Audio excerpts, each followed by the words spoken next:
Welcome to basics news. నూతన వాహనాన్ని ప్రారంభించిన ఎమ్మెల్సీ చల్లా వెంకట్రామిరెడ్డి, అలంపూర్ ఎమ్మెల్యే విజయుడు, చల్లా అగస్త్యారెడ్డి, హరినాథ్ రెడ్డి ఈ రోజు అలంపూర్ నియోజకవర్గంలోని ఉండవెల్లి మండల పరిధిలోని బైరాపురం గ్రామానికి చెందిన మిస్కిన్ శ్రీను నూతన వాహనాన్ని ప్రారంభించి శుభాకాంక్షలు తెలపడం జరిగింది.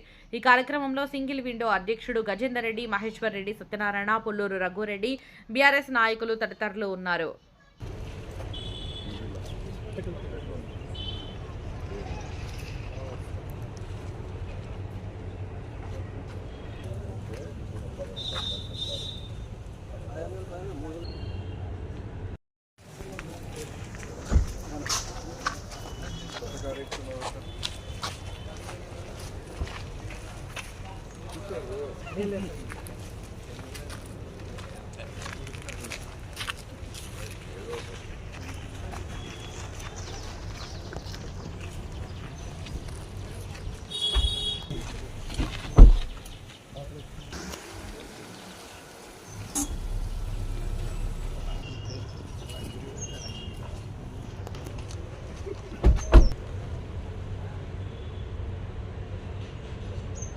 కారు అలా తిరిగి